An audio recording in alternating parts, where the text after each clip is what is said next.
Fala pessoal, me chamo João Vitor, essa é mais uma edição do nosso programa De Tarde. Hoje iremos abordar e explicar um pouquinho a respeito da globalização. O que é globalização? Globalização é um processo de integração e interação econômica, política e cultural. Como ela surgiu? Ela surgiu no século XV, com as grandes navegações que saíam da Europa com a intenção de buscar e conhecer novas terras. E com isso houve uma expansão da cultura. Foi lá que houve o princípio de globalização cultural. Por exemplo, no Brasil, né, os portugueses trouxeram um pouco da sua cultura para os índios. E isso foi predominando, passou séculos e séculos, e até hoje temos e muito da globalização no nosso cotidiano. Por exemplo, a gente usa muito o smartphone, né? Então, os nossos celulares, boa parte vem da Ásia, outra parte vem da América do Norte. E até para nos locomover, utilizamos transporte público, utilizamos qualquer tipo de veículo. E aqui está um exemplo, ó. Temos carros aqui que suas empresas foram criadas na Alemanha, na Inglaterra, até carro do Japão, de parte da Ásia nós temos aqui. E com base na globalização e sua relação com a economia, conseguimos tirar um pouquinho da agenda de uma grande empreendedora.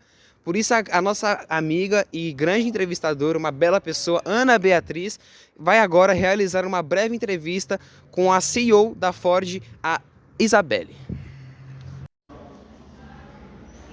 Boa tarde, telespectadores do De Tarde. Hoje, como o João disse, nós vamos receber a CEO da Ford. Ela é uma grande empreendedora e arrumou um tempinho pra gente para fazer essa entrevista hoje. Com vocês, Isabelle.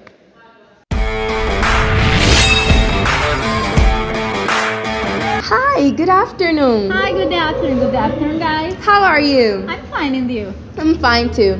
But anyways, like I told them, today I'm here with you, the owner of Ford Company. And in this interview, I would like to talk about how the globalization helps or disturbs the company, and it did. But first of all, it's a pleasure to meet you. I've heard a lot about you lately. I hope you just heard good things about me. I'm sorry to ask, but which is your native language? Oh, Portuguese. Really? Yeah. Eu também. Caramba! Gente, eu não tava esperando essa reviravolta nessa entrevista. Mas quais são as outras línguas que você fala? I speak English, eu hablo espanhol e falo português, entre outras. Que legal! Bom, como nós duas falamos português, eu acho que a gente pode continuar essa interview nessa língua, né? Com certeza. Bom, a pergunta que eu ia fazer era: em quantos países você tem filiais? Então, no momento a gente tem uma filial em cada país. Caramba, que... Alô? Mãe, eu tô no meio de uma entrevista, calma aí. Já eu te ligo, tá bom? Beijo, te amo. Bom, desculpa por terminar assim, mas eu realmente preciso atender essa ligação. Tchau, gente! Oi galerinha, tudo bem? Dia 19/9 vamos ter a estreia de um novo programa nesse canal, o AMGR Podcast. Isso mesmo. Teremos 2 convidados especiais e o tema desse episódio vai ser Marketing e Esporte como Produto. Então anota aí, 19/9 às 2h40. Te aguardo lá. Oi, boa tarde, bem-vindo ao De Tarde. A gente está aqui com uma convidada especial que vai falar sobre como viver com muito tempo com qualidade de vida.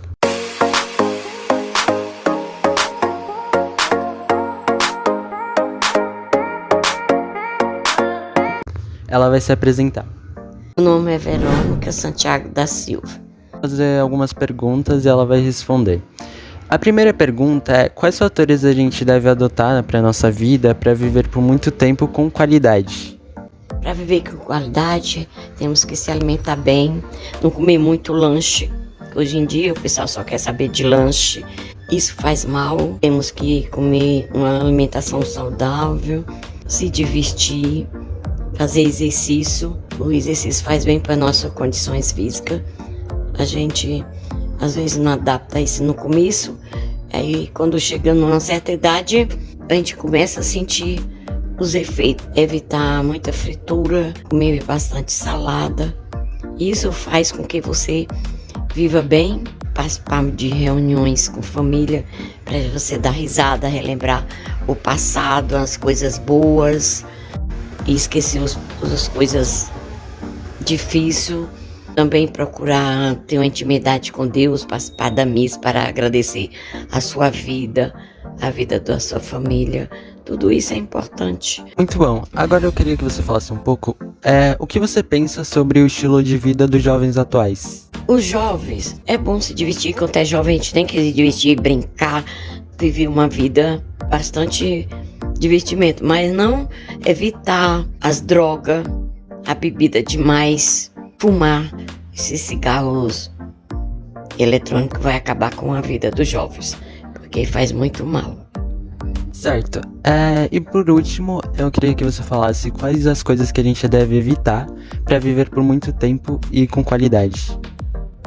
Celular até tarde, aí você perde o sono, aí depois fica com depressão. Quando os jovens trabalhavam cedo, aos 14 anos podia trabalhar, tinha menos depressivo. Os jovens tinham responsabilidade logo cedo e isso era bom. Hoje em dia, eles se enfiam nessas bebidas, nas drogas, nos cigarros eletrônicos, aí não tem um serviço e eles vão enfiando cada vez mais e acabam entrando numa depressão, que depois fica difícil para a família, para ele mesmo. Tá faltando isso. Certo. Muito obrigado por ter assistido o The Tarde de hoje. Essa foi a nossa entrevista. Gostei muito de te entrevistar. Muito obrigado. E é isso. Obrigado, pessoal. Fala pessoal, interrompemos sua programação para comunicar a vocês que dia 12 de setembro nós iremos apresentar um talk show falando a respeito de violência e fair play no futebol. Né, Natan? Isso, contamos com a sua presença. Tchau! Boa tarde pessoal, vocês estão no The Tarde. Hoje vocês vão aprender o que são contratos. Bom, para isso convidamos uma especialista, a advogada Fernanda. Ela vai explicar o que são contratos e o que é essencial para se formar um contrato. Com vocês, agora com a advogada. Boa tarde, sou a advogada Fernanda e hoje irei explicar para vocês o que é um contrato e quais são os requisitos essenciais para um contrato. Bom, um contrato é um acordo de vontade entre duas ou demais pessoas, sendo capaz de criar ou modificar direitos. Podemos ver que quando compramos um produto, sendo ele uma caixa de fósforo ou até uma bala, é utilizado o contrato de compra e venda. Podemos pegar também o exemplo de quando entramos em um transporte público e pagamos pela passagem, é utilizado o contrato de transporte. Como se vê, para a celebração de um contrato, não é necessário que haja um termo escrito. É claro que quando o negócio envolve um interesse maior, como na compra de um veículo, é utilizado o contrato escrito, pois nele traz segurança de ambas partes, pois é no contrato que se estabelece as obrigações e os deveres de ambas partes. Agora, como menos importante, vou falar quais são os requisitos essenciais no fechamento de um contrato. Não podemos esquecer quais são os requisitos essenciais para a fechação de um contrato. São eles o RG, CPF, nacionalidade, consentimento, objeto e legitimidade do objeto. É isso. Obrigado, advogada Fernanda, por ter explicado um pouco, esclarecido. É isso, pessoal. Fala pessoal, me chamo João Vitor. Me chamo Natan e no detalhe de hoje iremos falar sobre vulcões e tsunamis. Eu vou começar falando sobre tsunami. Tsunami é um termo japonês que significa onda do porto. Basicamente, são ondas gigantes que surgem no oceano por diversos fatores, como por exemplo, erupções vulcânicas, que ele vai abordar aqui, fatores externos como impacto de meteoritos e entre outros. E vou estar dando uma detalhada a respeito de como funciona todo o processo do tsunami. O tsunami, como eu disse anteriormente, ele surge no meio do oceano. Ele, por média, ele tem uma velocidade entre 100 a 500 km por hora. Além dele ter uma possibilidade de ganhar uma altura elevada de 30 a 40 metros de altura. O tsunami ele é causado por fatores sísmicos, tectônicos e, como eu disse anteriormente, os meteoros influenciam bastante, porque quando cai um meteoro na água, acaba gerando um impacto enorme, e esse impacto gera o tsunami. E o tsunami ele tem um poder altamente destrutivo, como por exemplo, a gente viu alguns anos atrás, em 2004 na Indonésia, veio um tsunami na costa da Indonésia e simplesmente devastou tudo.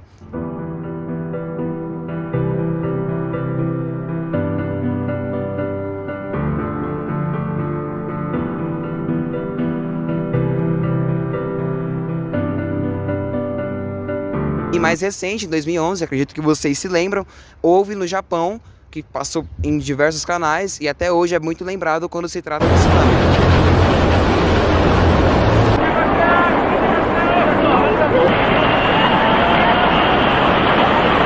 Agora o Natan vai estar explicando um pouco sobre os vulcões. E basicamente, vulcões são estruturas geológicas capazes de expelir para a superfície terrestre material magmático e gases vindo do interior da Terra, o que pode provocar grandes destruições. Mas nem toda a região do planeta Terra há vulcões.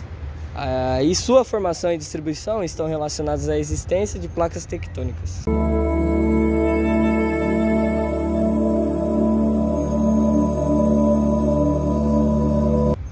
Então, vamos se despedir? Vamos se despedir do pessoal.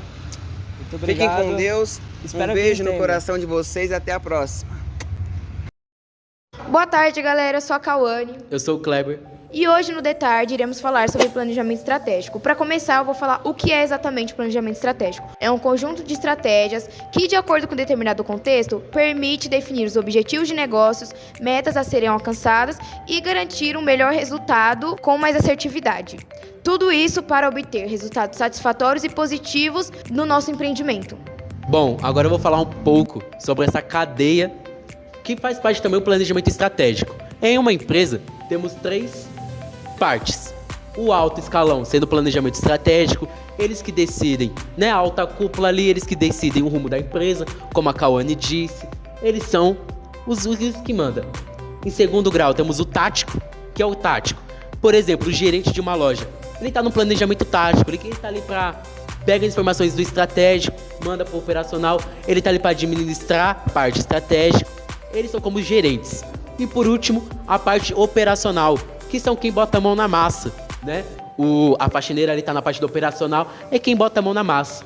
Então, nessa parte do planejamento estratégico, podemos ver uma cadeia. Cauane se focou no planejamento estratégico, porém, tudo faz parte de uma cadeia. Bom, pessoal, é isso. Tamo junto. Oi, pessoal! Viemos te convidar para assistir ao nosso programa Tarde Espetacular, Que acontecerá no dia 19/9, às 1h. Falaremos sobre ícones do esporte feminino, como Maria Lenk, Gabriela Anderson, Marta Vieira e Liz Hartmann, e entre outras grandes mulheres. Esperamos vocês na hora do almoço, no sofazinho na sua casa. Provavelmente vocês já viram o deserto em algum filme. E você sabia que o deserto é um bioma? Os biomas brasileiros a gente já está cansado de saber. O Pantanal, a Caatinga, o Cerrado. Mas os biomas mundiais, vocês conhecem? Então eu vou falar alguns deles para vocês. Tundra, taiga, savana, pradaria, deserto, floresta tropical e floresta temperada são alguns dos biomas mundiais que a gente tem. Mas como são muitos, inúmeros, a gente vai falar só de alguns para vocês. Tundra é o bioma mais frio da Terra. Ele tem animais com densa pelagem e vegetação esparsa. Já a savana é totalmente o oposto. Apresenta um clima tropical, território geralmente plano, com animais de grande porte e vegetação rasteira. E a floresta temperada apresenta um clima temperado, cujas estações são bem definidas. No outono, geralmente, as folhas mudam de cor. Tá, mas e a importância da preservação dos biomas? Os biomas são constituídos de formas de vida importantes para a região onde se localizam, até mesmo espécies que só existem naquele lugar. Por isso, a sua preservação é tão importante. Para preservar os biomas é necessário a atenção nas atividades humanas, pois são elas que causam alterações e geram destruições. E hoje vamos explicar um pouquinho a respeito de equações de segundo grau. Basicamente, equações de segundo grau são resoluções matemáticas atribuídas ao indiano e matemático Bhaskara. Bom, mas antes eu vou explicar um pouquinho da origem dela, né? Estima-se que as primeiras resoluções matemáticas que possuíam equações de segundo grau foram feitas no período de 1700 a.C., onde elas foram encontradas em tábuas de argila. Lá eles escreviam e basicamente consistia em uma receita matemática que fornecia somente uma raiz positiva. E agora a gente vai explicar um pouquinho do processo, após essa explicação breve aqui da origem, de como é feito a equação de segundo grau. O nosso amigo Kleber vai dar uma clareada pra gente, ele que é muito bom nisso, né? Bom, A equação de segundo grau tem como característica os polinômios de grau 2.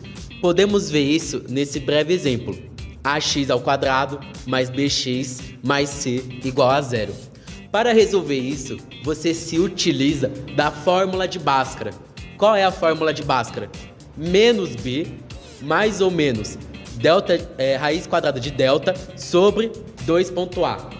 Como você descobre a, b e x? Nesse exemplo aqui, dessa outra equação de segundo grau, aqui está x². Esse x vale 1. Ou seja, a é 1. 6x. 6x representa o b. Ou seja, b é 6 positivo. E o c, como não tem nenhuma letra, representa o 2. Então é assim que você localiza os valores para fazer a equação de segundo grau. Após conseguir os valores, tem o problema do delta. Qual que é a fórmula de delta? Temos aqui b² menos 4 vezes a vezes c. Então, do mesmo jeito que você localiza os valores através dessa fórmula, você localiza os valores para fazer delta. Após conquistar os valores, você vai fazer a conta, fazer a fórmula de Bhaskara e assim você vai ter que fazer o quê? x1, que seria esse resultado, mas só com a parte de mais, e depois x2, que seria essa fórmula, só com a parte de menos. Após fazer a conta, você vai conseguir o valor da raiz, podendo assim fazer um gráfico, fazer ali, ir para uma parte de função, e assim desenrolar o longo caminho que é a matemática. É isso, pessoal, essa foi nossa explicação. Um beijo no coração de vocês, até a próxima, tchau! Agora no De Tarde, estamos aqui com nossos 3 selecionados, que vieram de estados diferentes para fazer uma experiência aqui em São Paulo. Eles vão contar um pouquinho para vocês as suas experiências. Pá, me chamo Roberto Bueno, venho de Caxias do Sul, nativo do Rio Grande do Sul. Sou colorado, torço pro Internacional. Cresci minha infância inteira lá, no povoado Santo Antônio, onde cresci com uma vizinhança inteligentíssima de pessoas de caráter limpo e honestos. Durante um certo período da minha adolescência, estudei bastante e agora passei um tempo em São Paulo para fazer uma espécie de intercâmbio, uma grande experiência para minha bagagem. Meu nome é Ritinha, eu tenho 22 anos, eu torço por Vitória e eu sou da igreja, né, gente? Primeira coisa, primeiramente vem Deus e eu gosto de ir pra igreja, adorar e é isso. Opa, meu nome é João Teixeira, eu sou lá de Recife, da região metropolitana, para ser mais exato. Sou de Garaçu, eu tenho 25 anos e é isso. Bom, quais foram as suas primeiras impressões sobre São Paulo? Opa, a minha primeira impressão foi o trânsito, né? De onde eu venho não tinha tanto trânsito, né? A gente andava lá, tinha carroça, né? Eu vim do povoado, né? Muito interior, né? Então aqui eu cheguei, eu vi tudo, nossa, quanto carro, é uma espécie revolucionária, assim, me assustei bastante. Outra impressão que eu tive sobre São Paulo é o tamanho, né? O tamanho é enorme e também as gírias, né? Eu não me acostumei muito bem com isso, mas a gente vai levando, até me acostumei um pouquinho, né? E aí a gente foi levando e curti bastante e é isso aí. Minha primeira impressão eu não gostei muito não, porque eu tô acostumada com um lugar com pouca gente e aqui é muita gente junta. Eu não gosto de lugar assim não. Fora o clima, né, gente? Cheguei no clima de frio, não gosto não. Onde eu moro é calor o tempo todo, a gente vai lá pras lagoas nadar, vive pelos cantos. Não gostei muito não, um lugar aqui muito perigoso. Não foi boa a minha impressão não. Quando eu cheguei em São Paulo, eu já senti falta do clima que a gente costuma encontrar lá em Recife, né? Porque, é uma coisa muito gostosa, dá pra curtir uma prainha, tomar uma água de coco e cheguei aqui e não tem essas coisas, trabalho. Foi bem triste, mas depois eu me acostumei. Então eu digo que foi uma coisa positiva, né? Vocês conseguiram arrumar um emprego por aqui? Se sim, qual foi? Bom, arrumei um emprego, né? Atuei bastante durante muito tempo na área de garçom. Trabalhava num restaurante no centro da capital, ali na Avenida da Paulista, né? E durante esse tempo eu tive muita dificuldade, porque o povo me pedia comida que eu não conheço. O que é pingado? O pessoal falava, me vê um pingado aí, chefe. Chefe? Eu não sou seu chefe, eu sou garçom. Mas a gente levava, né? Aí eu chegava no meu gerente, gerente, fala pra mim, o que é pingado? Aí ele me explicava, porque assim, o povo tem um dialeto muito diferente do nosso, né? Foi uma grande dificuldade, mas acabei me acostumando. no final acabei falando gíria, né? Eu chegava assim, boa tarde, e aí, mano, como é que tá os bagulho? Tá tudo bem? E aí foi levando, eu me acostumei e já tô com saudades, inclusive. Abraço também pra dona Tânia, uma senhora extremamente educada. Abraço pra você, senhora. Sim, eu consegui um emprego sim. Primeiro eu consegui como recepcionista. Só que me mandaram para a área de faxina por causa que não gostaram do jeito que eu falo. Falaram que eu sou muito baiana. Aí eu tive que ficar como faxineira. Quando eu cheguei aqui em São Paulo, eu consegui arrumar um biquinho, né, e da ajudante de pedreiro. Minha irmã mora lá na Zona Norte e o marido dela conhece o cara, aí o boy foi lá, arrumou pra mim, foi. Vocês tiveram algum problema com a comunicação? É bom, né? Como eu disse anteriormente, eu tive dificuldade no trabalho, né? Muita comunicação difícil, né? Porém, de onde eu vim, eu gostava muito de um fandango, né? Eu chegava nos meus amigos, camarada, onde tem um bom fandango? Eles, que fandango? Tu queres salgadinho? Não. Fandango de onde eu vim é baile, né? Uma festinha, pá. Aí eles falaram, não, é revoada. Aí eu, bacana.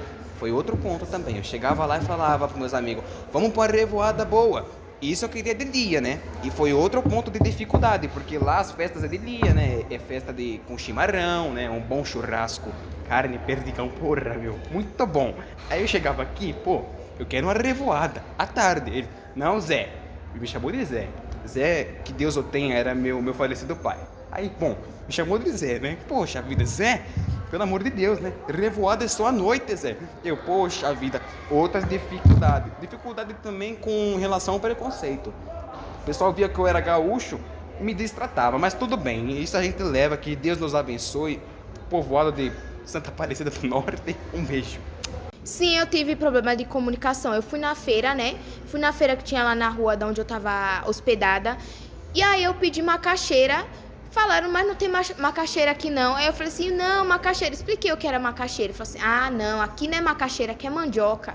Aí, agora eu aprendi, né, mandioca. Quando eu cheguei aqui na capital, eu tive alguns problemas com o sotaque.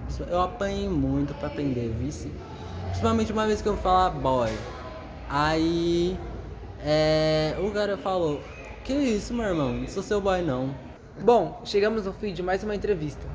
Muito obrigado pela atenção. Top. Olá pessoal, eu sou a Mikaane, sou a apresentadora do Podtech e vim chamar vocês para a estreia do nosso podcast dia 5/9/2022, que tem por tema Racismo no Esporte. Teremos 2 convidados muitíssimo especiais. Conto com a sua presença. Até lá! Hoje iremos explicar e abordar um pouco a respeito do feudalismo. O que era feudalismo? Feudalismo era um sistema econômico, político e social que se baseava na posse de terras. Terras essas que era chamada de feudos. Como é que se originou tudo isso? Tudo isso se originou com as invasões bárbaras e a divisão do Império Romano. Com isso, houve a junção dos costumes bárbaros com dos povos romanos. Mas afinal, quem eram os bárbaros? Porque a gente está falando muito deles. Eles são de extrema importância e vocês vão entender o porquê. Os bárbaros eram todos aqueles que não sabiam falar latim. Então, todos aqueles que não sabiam falar a língua latim eram considerados bárbaros. Eles têm uma extrema importância no aspecto da ruralização, que por conta deles, muitas pessoas passaram a sair da cidade e ir para a área rural. Assim, além desses fatores que eu já expliquei, os povos bárbaros, eles têm uma grande influência também no aspecto cultural da sociedade feudal. E agora a gente vai falar um pouquinho a respeito da sociedade feudal e a Isabelle vai dar uma clareada para vocês entenderem melhor como é que funcionava um pouco da pirâmide de tudo isso. Bom, como o João falou anteriormente, nesse meio todo existia a sociedade feudal, que era composta por 3 pilares. O topo de tudo, que era a igreja, que são os clérigos. Logo em seguida vem a nobreza. E embaixo vem os servos, que obedeciam à nobreza. A nobreza eram os senhores feudais. Bom, com tudo isso, forma uma pirâmide, é um pouco da sociedade feudal, que um obedecia o outro. Alô, queria saber quanto que fica um frete de um fogão lá pro Itaim Paulista. R$300? Tá maluco? Queria uma solução pros meus problemas. Ô meu patrão, não seja por isso. Se você quer uma solução, a gente arruma. Flyfret. Se você utiliza Android, baixa apenas entrar no Play Store e digitar por Flyfret. E se for no iPhone ou iPad, entra no iOS e você vai encontrar lá. O aplicativo é de graça, loga a sua conta lá. Se você não tiver, você cria, meu amigo. Usa teu e-mail padrão, baixa entrar no Flyfret e suas encomendas vão chegar voando. Boa tarde, sejam bem-vindos para mais um De Tarde. Eu sou a Bubu e hoje eu vim explicar para vocês o que é as leis de Newton. A primeira lei de Newton consiste na lei da inércia, que cada corpo tende a ficar em repouso ou se manter em movimento de acordo com a sua inércia, desde que sua força resultante seja igual a zero. Leis de Newton são chamadas assim por conta de Isaac Newton, por ser o astrofísico idealizador dessas leis. A segunda lei de Newton é o princípio fundamental da dinâmica, onde consiste em que, para descobrir a sua força resultante, deve-se calcular a massa vezes a aceleração, que dará a força resultante. A força resultante é medida em newtons, a massa é em kg e a aceleração é medida em metros por segundo. A terceira lei de Newton, que eu simplesmente acho a mais fácil possível, porque qualquer pessoa vai entender, é ação e reação. Você, causando uma ação em cada corpo, ele tende a ter uma reação. Por exemplo, você tacando a bola no chão ou fazendo o mesmo saque, que pode ser aplicado na segunda lei de Newton. A terceira consiste em cada ação terá uma reação. A ação que você deve fazer, por exemplo, de você bater na bola pro chão. A bola vai bater com a força que você fez, ela vai bater no chão e voltar para si. Estamos aqui com os apresentadores, Bernardo, Kleber.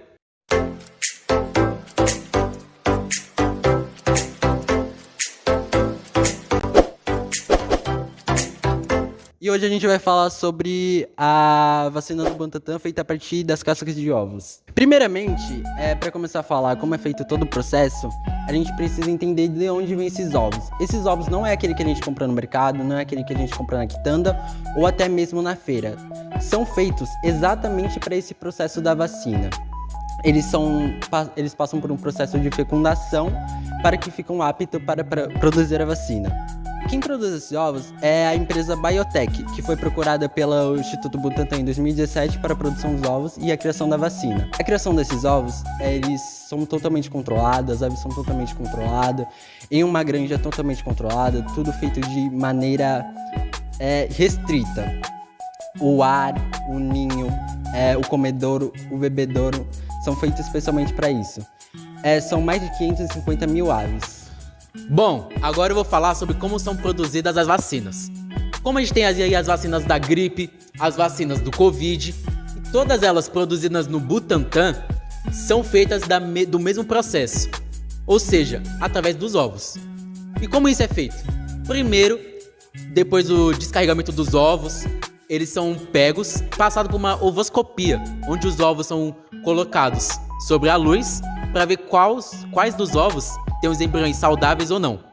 Depois disso é aplicada uma solução do vírus, um vírus que vai ali no ovo para continuar o processo de produção da vacina. Logo em seguida tem a inoculação do ovo. O que é a inoculação? A introdução do vírus, ou seja, pega essa solução, vê qual embrião é saudável ou não e coloca o vírus. Após isso eles são incubados por um tempo aí de 72 horas para começar a produzir o líquido. E como se chama esse líquido? Eustanásia. O que é eustanásia? É a morte indolor do embrião, já que aquele embrião está vivo e vai precisar matá-lo para conseguir o allantóico, que é o líquido. Esse líquido depois é colhido. Após pegar o allantóico, é produzida a vacina. E é assim que conseguimos a vacina do Covid e a vacina da gripe através do Instituto Butantan. Bom, essa foi a explicação. Muito obrigado por assistir o detalhe de hoje. Um beijão. Tchau, tchau.